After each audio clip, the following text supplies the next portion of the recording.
Welcome back, dear students. Today our topic is potential energy, and this is a topic from class ninth physics, chapter number 3, work, power, and energy. So, one type of energy, potential energy is one type of energy. Potential is derived from a Latin word potentia.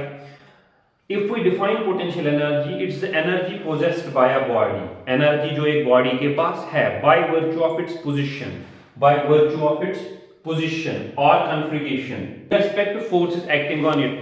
एक body में energy जो पाई जाती है by virtue किससे, इसकी position से या इसकी कॉन्फ़िगरेशन से, तब जब ये एनर्जी तब आपके सामने आएगी जब आप इस बॉडी पे फोर्स एक्ट करते हो। अगर मैं इमेजिन करता हूँ ये एक पहाड़ है, इस पे स्टोन है, जब तक उस पे नेचुरल फोर्सेस या ह्यूमन फोर्सेस एक्ट नहीं करेंगे तब तक वो स्टोन नीचे नहीं आएगा। तब तक जितनी भी एनर्जी उसमें होगी वो स्टोर्ड होगी, वो उसमें ठूस ठूस के भरी होगी।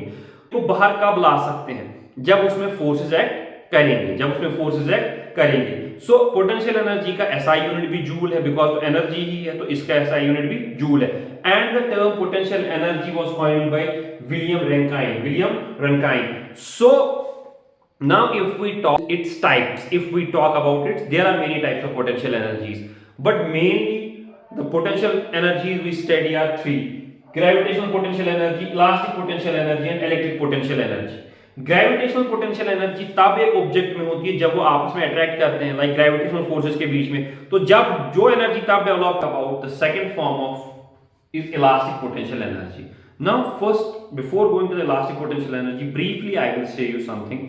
अगर मेरे पास एक सिंपल पेज है, मैं उसको क्रैश करता हूं इन द हैंड, मैं उसको क्रैश करता हूं इन द हैंड, और दूसरे हाथ में मेरे पास स्प्रिंग एक है, मैं स्प्रिंग पे भी फोर्स अप्लाई करता हूं या मैं उसको भी क्रैश करता हूं। अब मैं दोनों को छोड़ता हूं, स्प्रिंग को भी छोड़ रहा हूं और पेपर को भी छोड़ता हूं।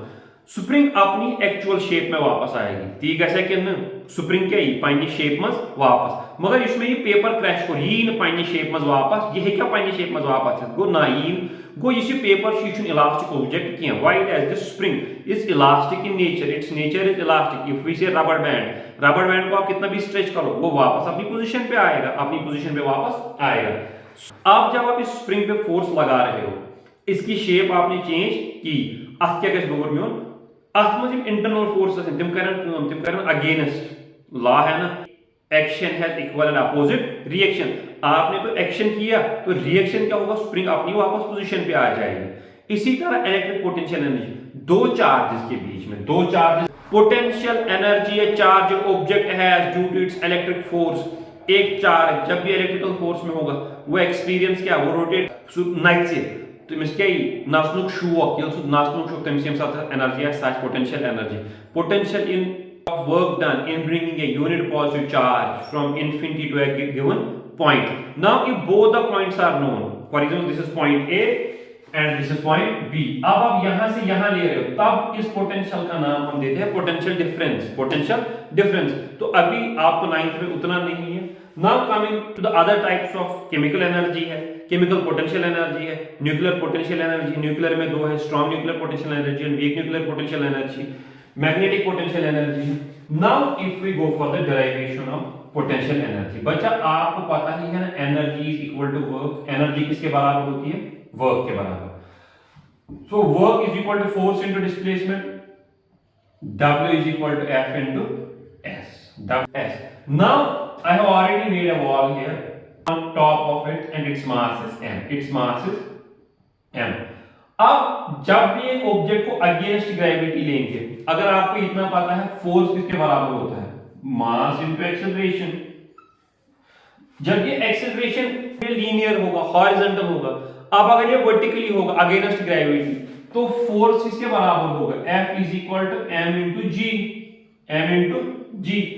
एंड डिस्प्लेसमेंट किसके बराबर होगी, जो हम लीनियरली लेते हैं, that is S. Now if we are going vertically, we will say displacement or we will say height, we will say height. So instead of S, it is H here. So replacing these terms, if I substitute value of this F in this equation, what I will get, W is equal to mgh.